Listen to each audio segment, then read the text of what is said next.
नमस्कार दोस्तों, मैं हूं अंशु कुमार सिंह और आप देख रहे हैं अंशु क्रिएटिव। हमारे और आपके चैनल पे हम दोनों का स्वागत है। दोस्तों आज हम बात करने के लिए आए हैं। घर जब भी आप बनाना शुरू करते हो उसमें सबसे इंपॉर्टेंट हिस्सा होता है कॉलम कंस्ट्रक्शन। कॉलम को कैसे बनाएं, उसमें किन किन बातों का ध्यान रखें, यही आज का हमारा मेन टॉपिक है। क्योंकि दोस्तों कॉलम बनाते हुए हमेशा बहुत सारी गलतियां हो जाती है जो नॉर्मली लोग घर बनाते हैं उनके लिए। खासकर जो बहुत बड़े फ्लैट्स बनते हैं, बहुत बड़े बिल्डिंग्स बनते हैं, उनकी तो अलग बात है क्योंकि वहाँ पे प्रॉपर इंजीनियर हायर किए जाते हैं और प्रॉपर आर्किटेक्ट हायर किए जाते हैं और उसके बाद ही वो घर बनाए जाते हैं। तो ऐसे में बहुत इंपॉर्टेंट हो जाता है कि जब भी आप घर बनाते हो तो ऐसे में कॉलम में कुछ बातों का ध्यान जरूर रखें कॉलम बनाते टाइम पे। तो मैं उन सभी बातों को आज की वीडियो में बताने वाला हूं। और वीडियो बताने से पहले मैं आप सभी लोगों से ये रिक्वेस्ट करना चाहूंगा, अगर वीडियो अच्छी लगे तो लाइक जरूर कर दें और दोस्तों नए हमारे चैनल पे तो नीचे लाल बटन दबा के सब्सक्राइब जरूर कर लें। क्योंकि दोस्तों आज की वीडियो बहुत ज़्यादा इंपॉर्टेंट वाली है क्योंकि अगर आप घर बनाने की सोच रहे हो या घर बना रहे हो तो ये टॉपिक और ये जो पॉइंट्स बताने वाला हूं ये आपके बहुत ज़्यादा काम आ सकती हैं। तो दोस्तों इस वीडियो को ध्यान से देखते रहें शुरू से लेकर के एंड तक। सबसे पहला पॉइंट इसमें यह हो जाता है कि जब भी आप कॉलम बनाने वाले हो तो उसमें सबसे पहले आपको देखने होते हैं कितने बार्स मिनिमम है। दोस्तों ऐसे में कितने बार्स मिनिमम है, अगर आपका रेक्टेंगल या स्क्वायर कोई किसी भी तरह का कॉलम है तो उसमें मिनिमम बार जो आपके 4 होने ही चाहिए, 4 से कम नहीं होने चाहिए। अगर आपका सर्कुलर कॉलम है, मतलब अगर सर्कल कॉलम है जो कि आप गोल कॉलम देते हो, तो अगर उसमें आपका मिनिमम बार 6 होना चाहिए, इससे नीचे नहीं चलेगा काम। क्योंकि दोस्तों बहुत बार लोग कहते हैं कि काम चल जाएगा, हम काम चला देंगे। तो दोस्तों ऐसा बिल्कुल भी मत कीजिए, मिनिमम बार जो जितने हैं इतने जरूर दीजिए। दूसरा पॉइंट इसमें ये सबसे इंपॉर्टेंट हो जाता है कि आपको कितने डाया का सरिया इसमें देना चाहिए। ये बहुत इंपॉर्टेंट है दोस्तों।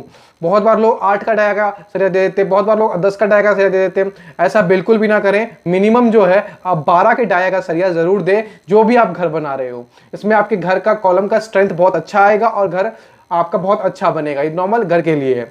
बाकी आपके घर के ऊपर अगर लोड बढ़ता जा रहा है तो उस हिसाब से सरिये का डाया भी आप बढ़ा सकते हैं। ये मिनिमम कह रहा हूं, 12 से नीचे का डाया आपको बिल्कुल नहीं देना है। और अगर रिंग जो भी उसमें रिंग बनते हैं कॉलम में, वो रिंग आपके कम से कम 8 mm के डाया के होने चाहिए, इससे नीचे का नहीं चलेगा। बहुत बार लोग 6 का डाया का दे देते हैं, प्लेन सरिया होता है 6 का डाया का वो दे देते हैं। ऐसा बिल्कुल भी ना करें क्योंकि दोस्तों अगर ऐसा करते हैं तो आपका कंक्रीट के साथ वो प्रॉपर जॉइंट नहीं बना पाता है। क्योंकि उसमें जो 8 का सरिया होता है उसमें लाइंस बनी हुई आती है सरिये में, जो कि आपके कंक्रीट का अच्छा जॉइंट बनाता है, अच्छा पकड़ बनाता है और जिसके कारण से हमारा कॉलम जो है वो कोलैप्स होने से बचता है। अगले पॉइंट्स में कुछ ऐसे आ जाते हैं।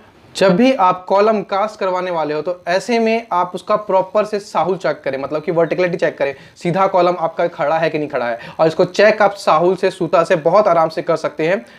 जो भी आपने मिस्त्री लगा रखा है उसको बोलिए कि मेरा जो कॉलम है वो बिल्कुल सीधा खड़ा होना चाहिए, इसको चेक कीजिए। अगर प्रॉपरली साहुल से अगर आपका कॉलम नहीं खड़ा है तो ऐसे में आपके स्लैब डलने के बाद आपके कॉलम में दिक्कत आ सकती है। अगर आप ऊपर भी आप बिल्डिंग उठाना चाहते हो तो ऐसे में कॉलम आपका इधर उधर हो सकता है, टेढ़ा हो सकता है और जो कि आपके बिल्डिंग का स्ट्रेंथ काफी कमजोर कर सकता है और देखने में भी बहुत खराब लगता है। इसलिए कॉलम का हमेशा स्ट्रेट होना, सीधा खड़ा होना बहुत ज्यादा मायने रखता है। और इसमें दोस्तों अगर आप कॉलम का सरिया बंधवा रहे हो तो वहां पे आपका कॉलम का जो रिंग है उसका ध्यान जरूर रखें, उसके स्पेसिंग का ध्यान बहुत जरूरी रखें। क्योंकि बहुत बार मैंने देखा है कि कॉलम का सरिया बंधवा देते हैं, उसके बाद में रिंग जो है काफी ज्यादा डिस्टेंस पे रखते हैं। ये बहुत जरूरी से चेक करें कि उसका रिंग जो है पर्टिकुलरली सही स्पेस पे हो, कम से कम 6 इंची के स्पेस पे हो, 6 इंची से ज्यादा के स्पेस पे ना हो तो ज्यादा बेहतर रहेगा। और दोस्तों जो ये आपका रिंग है इसका जो हुक लेंथ होता है, जहां पे रेक्टेंगुलर बन के लास्ट में से मुड़ता है, तो वो जो उसका एंगल कम से कम 135 डिग्री हो। क्योंकि दोस्तों बहुत ज्यादा जरूरी है, जब भी आपका भूकंप आता है, कुछ भी आता है, तो ऐसे में जब कॉलम कोलैप्स करता है, कॉलम खराब होता है, कॉलम टूटता है, तो सबसे पहले जो रिंग है अगर आपकी नॉर्मल 90 डिग्री पे है तो वो खुल जाएंगी, अगर आपको 135 डिग्री पे है तो नहीं खुलेंगी। तो ये बहुत इंपॉर्टेंट हो जाता है कि जब भी आप कॉलम बंधवा रहे हो तो सरिया में इन सब बातों का, छोटी डिटेलिंग का बात जरूर रखें।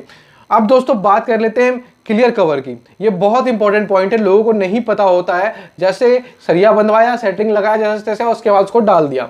यहाँ पे आप जो भी कॉलम बनवा रहे हो, जो चाहे 9 इंची का कॉलम हो चाहे कितने भी इंची का कॉलम हो, तो ऐसे में क्लियर कवर पूरी तरह से ध्यान रखें। कम से कम 40 mm का क्लियर कवर मिनिमम है।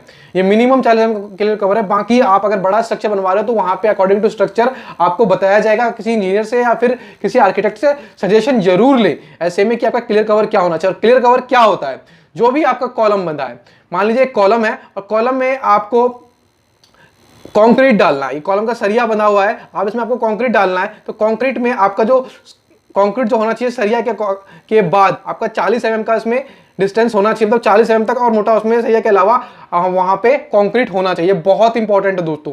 बहुत बार लोग इसमें गलतियां करते हैं जिसकी वजह से कॉलम में क्रैक्स, कॉलम में बहुत सारी कमियां देखने को मिलती है। तो ये 40 mm का जो इसमें कॉलम में होता है मिनिमम क्लियर कवर होता है, ये हमेशा ध्यान रखें दोस्तों। अगला पॉइंट दोस्तों इसमें हमारा आ जाता है सेटरिंग। ये बहुत इंपॉर्टेंट पॉइंट है। जो भी आप सेटरिंग लगवा रहे हो तो वहां पे आप सेटरिंग का जरूर ध्यान रखें सेटरिंग लगवाने के टाइम पे, कि आपका सेटरिंग जो है वो प्रॉपरली स्ट्रेट खड़ा है नहीं खड़ा है।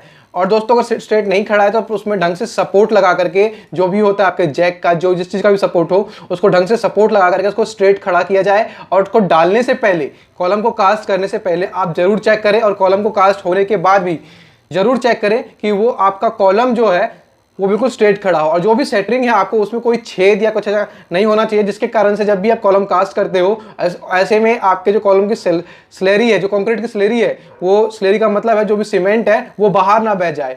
बाहर बहने के कारण सबसे ज्यादा देखा जाता है कि आपके कॉलम में हनीकॉम्ब आता है, मतलब कि रोड़ी दिखाई पड़ती है, और ये सबसे गंदा होता है। इसके कारण से कॉलम का स्ट्रेंथ बहुत ज्यादा घट जाती है। तो इस बात का जरूर ध्यान रखें कि आपके कोई किसी भी सेटरिंग में कोई छेद का कोई निशान ना हो, कॉलम आपका स्ट्रेट खड़ा हो। अब दोस्तों इसमें अगला पॉइंट हमारा बहुत ही इंपॉर्टेंट आ जाता है कि सेटरिंग ऑयल। जो भी आप कॉलम कास्ट करवाते हैं, तो वहां पे सेटरिंग लगवाने से पहले उसमें सेटरिंग ऑयल जरूर लगवाएं। सेटरिंग ऑयल लगवाने से का बेनिफिट सबसे ज्यादा ये हो जाता है कि जब भी आप कॉलम के से सेटरिंग रिमूव करते हो तो बहुत आराम से सेटरिंग रिमूव हो जाती है। नहीं तो ऐसे में जो भी कॉलम का धार होती है, कॉलम के जो कॉर्नर्स होते हैं वो टूटने का सबसे ज्यादा डर रहता है, और टूटने के बाद बहुत ज्यादा खराब लगने लगता है और उसको रिपेयर करने में बहुत ज्यादा अच्छा नहीं माना जाता है। तो इसलिए दोस्तों जब भी आप सेटरिंग ऑयल लगा करके ही यूज करें सेटरिंग। और भी बहुत सारे बेनिफिट्स होते हैं, इसलिए सेटरिंग ऑयल लगाना बिल्कुल भी ना भूलें दोस्तों। सेटरिंग ऑयल लगाना मस्ट है, ऐसे में आपका सेटरिंग भी अच्छा रहेगा और दोस्तों आपका कॉलम भी बहुत अच्छी फिनिशिंग के साथ खुलेगा। अब बात कर लेते हैं यहाँ पे लैप लेंथ की। ये बहुत इंपॉर्टेंट पॉइंट है। काफी बार क्या होता है कि लैप लेंथ जो होता है वो ढंग से प्रोवाइड नहीं किया जाता है। मैंने देखा है काफी जगह पे कि छोटा सा सरिया छोड़ दिया, वहां पे कैसे लैप किया जाए, तो उतने सरिया में लैप करेंगे तो क्या स्ट्रेंथ आएगी। तो इसका फॉर्मूला होता है 45x D, मतलब कि 45 डाया। जो भी आपका एक तो 45 को मल्टीप्लाई करेंगे, 8 का सरिया है तो 8 के सरिया से, 12 का सरिया है तो 12 के सरिया से, 16 का सरिया है तो 16 के सरिया से। और इसका मिनिमम जो इसकी लेंथ होती है दोस्तों 2 से 2.5 फीट होती है। इससे आप मिनिमम आप ना रखें। बहुत बार मैंने देखा है बहुत छोटे छोटे सरिया छोड़ दिए जाते हैं और उसके साथ ही लैप कर दिया जाता है। और दोस्तों यहाँ पे ध्यान देने वाली बात ये भी है कि जब भी आप कॉलम कास्ट करने वाले हो तो ऐसे में जो भी आपका लैप लेंथ है वो कभी भी एक, अगर आपका 4 सरिया है कॉलम में तो वो एक ही बराबर नहीं होने चाहिए। मतलब कि अगर जो आपका एंड है सरिया पॉइंट का, अगर एक यहां पर है तो अगला पॉइंट जो है यहां होना चाहिए सरिया का। तो अगला सरिया जो हमेशा सरिया कि जो लैप लेंथ का जो पॉइंट है वो आगे पीछे होना चाहिए। इससे दोस्तों बिल्डिंग को कोलैप्स होने से बहुत ज्यादा बचता है। क्योंकि दोस्तों अगर जब भी भूकंप आता है, जब भी ऐसा कुछ आता है, अगर एक ही जगह पे आपके जॉइंट होंगे कॉलम के, तो दोस्तों ऐसे में सरिया के तो जब भी आपका कॉलम कोलैप्स होगा तो सब एक ही जगह अगर आपको जॉइंट होगा तो बहुत जल्दी कोलैप्स हो जाएंगे। अगर एक जगह नहीं होंगे जॉइंट्स तो आपका कोलैप्स होने का डर उतना ही कम रहेगा। ये बहुत ही इंपॉर्टेंट है, इस बात का जरूर ध्यान रखें कि जितने भी कॉलम है हम उसका आपका जब भी लैप करें तो उसका लैप लेंथ जो है वो दूर दूर होना चाहिए। अब बात कर लेते हैं आखिरी कुछ मिनिमम पॉइंट्स। वाइब्रेटर का यूज मस्ट है दोस्तों। जब भी आप कॉलम डलवाते हैं तो वाइब्रेटर बहुत जरूरी है, वाइब्रेटर जरूर यूज करें। अब दोस्तों जब भी आप कॉलम खुलवाते हैं उसका मिनिमम टाइम आपका 16 घंटे। सेटरिंग जब भी रिमूव करवाते हो तो उसको 16 घंटे के बाद ही रिमूव करवाएं। अब दोस्तों बात आ जाती है कि क्यूरिंग, ये सबसे इंपॉर्टेंट है। चाहे आप कितना भी अच्छा सीमेंट लगा दे, अगर टाइमली उस पर आप क्यूरिंग नहीं कर रहे हैं तो आपका कॉलम खराब होना ही होना है, इसकी स्ट्रेंथ में वीकनेस आनी ही आनी है। तो दोस्तों क्यूरिंग करवाएं, ये बहुत ही इंपॉर्टेंट है। तो दोस्तों ये थे कुछ मोस्ट इंपॉर्टेंट पॉइंट्स जब भी आप कॉलम कास्ट करवा रहे हैं, जरूर ध्यान रखें। और दोस्तों इन पॉइंट्स अगर ध्यान रखोगे तो आपका कॉलम बहुत परफेक्ट, बहुत अच्छा आएगा। तो चलिए दोस्तों वीडियो समाप्त करते हैं और जल्दी मिलते हैं अगली और बहुत ज्यादा नॉलेजफुल वीडियो में। ऐसे ही वीडियो हमारे चैनल पे आती रहती है।